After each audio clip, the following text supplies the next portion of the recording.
Buenas tardes, mi nombre es Paula Rodríguez del Grupo de Estática de la Universidad Popular de Cesar. A continuación les pondré mi taller sobre vigas y centroides. En primer lugar nos encontramos con una viga inclinada de la cual realizaremos el diagrama de cuerpo libre o de SL. Y como en primer lugar nos encontramos con un pasador aquí en B y del cual tenemos componentes en BX y en BY. Segundo, nos encontramos con el peso de la barra, que sería en este caso 200 newton. Luego cambiamos las unidades, acá en el ejercicio nos las dan originalmente en centímetros y las pasamos a metros para poder trabajar las unidades de newton. Y las unidades de newton son en metros. Entonces hallamos el área de estas dos secciones de la barra. Y en la primera sección tenemos que el área 1 es igual a 12.000 newton sobre metro por 0,26 metros, que sería lo que mide la barra de B a G. Entonces esto nos da un resultado de 3.200 newton. En la segunda sección tenemos un segundo peso de 8.000 newton sobre metros y de igual manera hallamos el área de esta zona, que sería 8.000 newton sobre metro por 0,26 metros, y esto nos da un área de 2.080 newtons. Continuamos con los modelos de equilibrio rotacional, que es hacia donde tiende a girar cada fuerza. Entonces sabemos qué momento es fuerza por distancia, siempre y cuando la fuerza sea perpendicular. Entonces, yo inicio haciendo momento en B, ya que es donde hay mayor número de incógnitas, y encuentro que el ángulo vale 30. Pero tengo mi plano inclinado, entonces descompongo la fuerza, ya que forma un ángulo de 90, y trabajo con 6Y y observo que gira en este sentido, por lo tanto es negativo. Entonces, como la fuerza está adyacente con el ángulo de 60, trabajo con coseno. También observamos que GY no genera momento, ya que se encuentra sobre la línea de acción. Como ya no hay más fuerzas, lo igualo a 0 y despejo FAD, que me da un resultado de 1986. Realizo la sumatoria en D, despejo BY y obtengo BY. Luego hago los modelos de equilibrio rotacional para BX. Y como este está inclinado, pues las tomo inclinadamente. Esto lo hago para verificar que si lo que hice está bien. Y observo que me da 0. Por lo que sí está bien. Luego hacemos la sumatoria de FX. Y tenemos que como GX se encuentra adyacente al ángulo de 30, ¿cierto? Entonces sería coseno por 30 por 200 newton, esto igualado a 0, y obtenemos un resultado. Siguiente a esto, vamos a hallar la fuerza que actúa en B. Y esto lo hallamos con el teorema de Pitágoras, que sería raíz cuadrada de bx al cuadrado más by al cuadrado. Y esto nos arrojaría la fuerza y obtenemos la fuerza que actúa en B. Siguiente a esto, analizamos de manera analítica las fuerzas cortantes y los momentos flexionantes.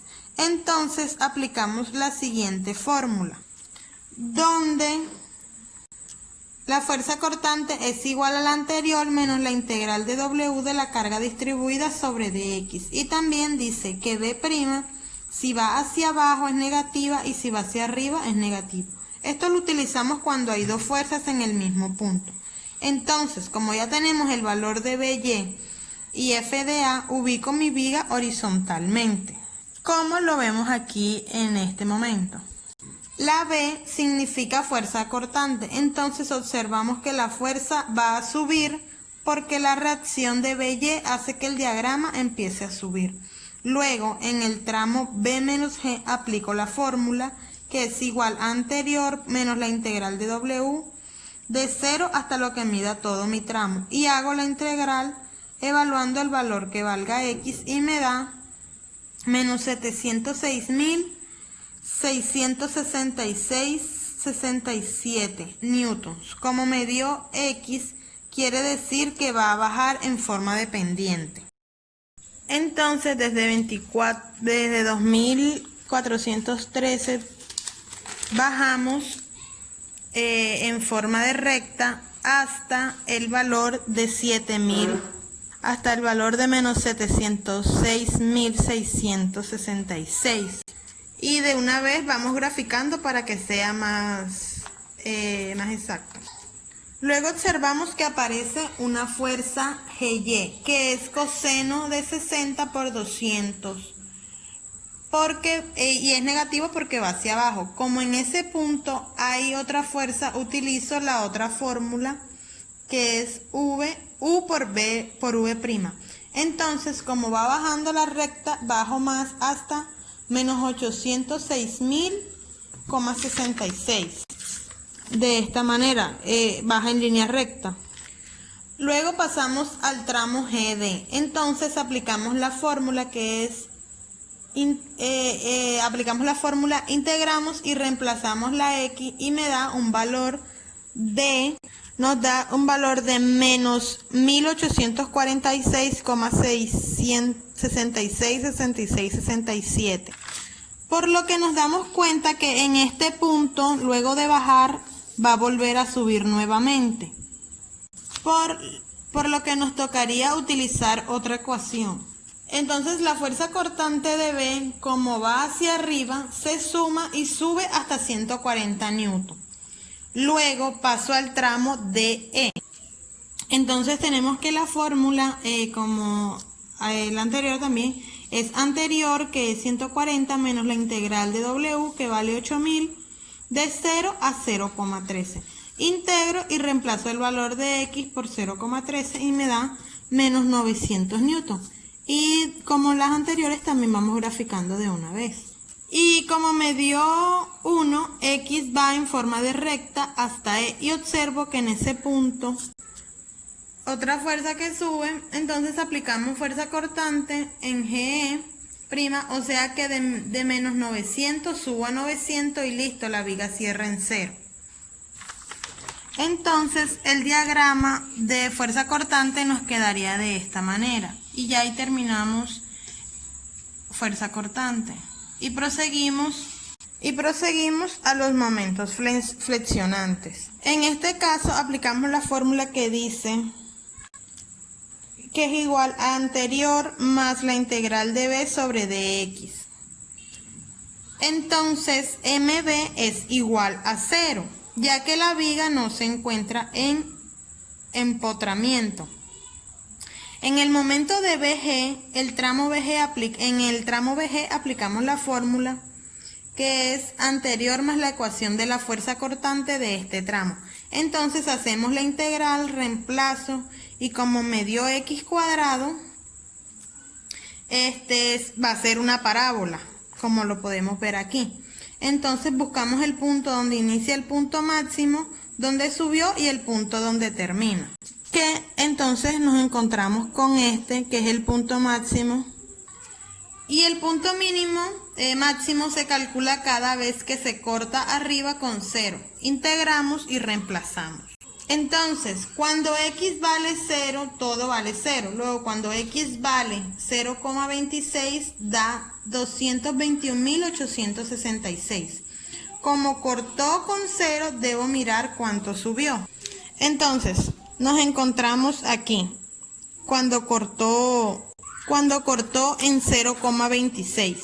Luego hallamos la distancia despejando y obtenemos x, que es la distancia que hay desde el tramo hasta donde hubo el corte. Entonces reemplazo 0,202 y obtengo 242,672 y obtengo la parábola. Y ahora sigo con el tramo GD y aplicamos nuevamente la fórmula que es anterior más ecuación de fuerza cortante, Integramos, reemplazamos x cuando vale 0 y reemplazo x cuando vale 0,3 y obtengo que vale 49,399. Y cuando x vale 0,0175, esta vale 50,624. Y cuando x vale 0,13, vale 0 y así cerramos la viga. El punto de momento flexionante es aquí porque es el punto máximo, que sería 242,613. Para el segundo punto tenemos que debemos hallar el centroide y el momento de inercia para el eje centroidal respecto a x con esta figura que está en forma de C.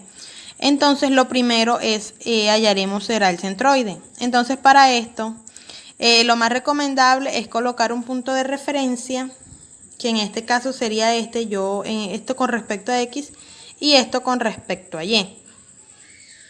Entonces lo primero sería dividir la figura en unas figuras, valga la redundancia, más conocidas. Entonces yo la dividí en forma de rectángulo en 1, 2 y 3. Entonces, ¿qué se hace?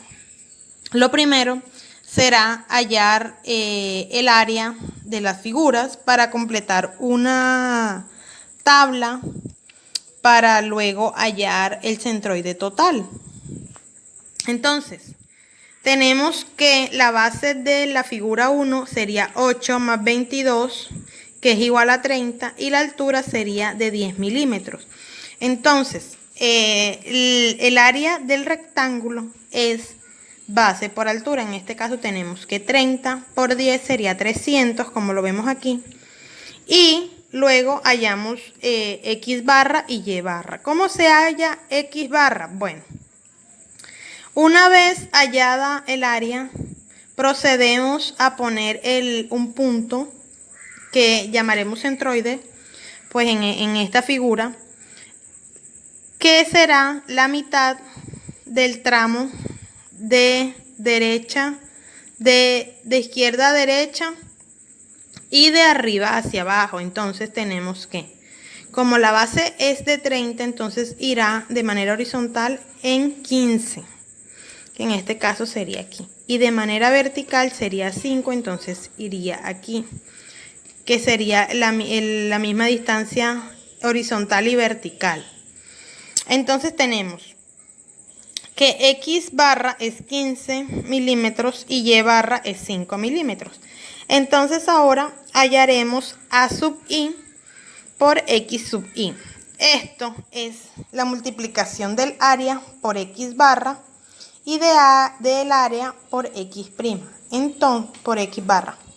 Entonces sería a área, que serían 300, los 300 que hallamos primero, por los 15 que hallamos ahorita en x barra, que serían 15, entonces sería 30 por 15, serían 4.500 milímetros cúbicos, ya que x barra está en milímetros y el área siempre está en milímetros cuadrados. Para la segunda tenemos que el área sería base por altura. Entonces, donde base son 8 milímetros y la altura serían 32. Entonces, el área es 8 por 32, que esto es igual a 256 milímetros cuadrados. El centroide con respecto a x es 4 y con respecto a y es 16, siendo la mitad de 32. Ahora, x barra avanzó 4 milímetros respecto a x y y barra subió 16 con respecto a y, más los 10 desde el eje desde el punto de referencia. Entonces esto es 26. Lo llevamos a la tabla, entonces tenemos 256 por 4, que sería igual a 1024 milímetros cúbicos, y 256 por 26, que sería igual a 6.656 milímetros cúbicos. Para la tercera figura hacemos lo mismo, que tiene una base de 30 y una altura de 10. Bueno, tiene una... Entonces esto nos daría un área de 300 milímetros cuadrados. Entonces, para hallar X barra, como ya lo habíamos hecho antes, es de donde lo que caminó el centroide hasta aquí, hasta su punto medio, y lo que subió. Entonces tenemos para X barra tenemos que caminó 15 milímetros y para Y sumamos los desde el punto de referencia, que son 10, más la altura de la segunda figura, que son 32, más los 5 que subió en la figura 3. Entonces tendríamos un resultado de 47. Entonces hacemos lo mismo que el anterior. Entonces multiplicamos el área por X barra, que sería 30 por 15, igual a 4.500 milímetros cúbicos. Y 300 por 47, lo que nos da un resultado de 14.100. Proseguimos a hacer sumatoria de todas las áreas, lo que nos arroja un resultado de 856 milímetros al cuadrado. Y hacemos sumatoria de A sub i por X sub i, que nos arroja un resultado de 10.024 milímetros cúbicos. Y de A sub i por Y sub i, que nos da un resultado de 22.256 milímetros cúbicos. Entonces, todo este procedimiento se hace ¿con qué finalidad? Con la finalidad de encontrar el centroide de la figura completa. Entonces, esto se realiza con la fórmula de centroide, que es X barra. Entonces sería X barra es igual a la sumatoria de A sub i por X sub i sobre el área. Entonces, este nos arroja un resultado de 11,710 milímetros. Y para Y sub Y barra hacemos el mismo procedimiento, solo que ahora con A sub i por Y sub i. Entonces sería, esto nos arroja un sobre el área. Entonces esto nos arroja un resultado de 26 milímetros. Luego de esta información podemos deducir que el centroide se encuentra con una distancia con respecto a X de 11,7 y con respecto a Y de 26. Por lo tanto, el centroide está aquí en este punto. Ahora calcularemos el momento de inercia respecto a X en el eje centroidal. Para esto aplicamos el eje de los paralelos o el teorema de Stein. Y este dice que el momento de inercia respecto al eje centroidal es igual a I o X más el área por dy al cuadrado. ¿Qué es dy? Es la diferencia de y barra y y barra total.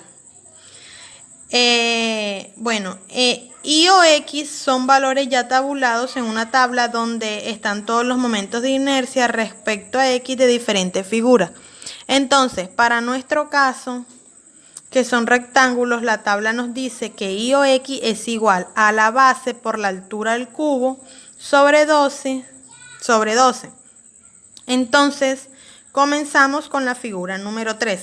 La dibujamos y ya sabemos que la base es de 30, la altura es de 10 milímetros y entonces tenemos que IX es igual a 30 por 12 al cubo sobre 12 más 300, que es el área, más dy, que sería 26 menos 47 al cuadrado, y esto nos arroja un resultado de 134.800 milímetros a la 4, que es la unidad del momento de inercia en el eje centroidal.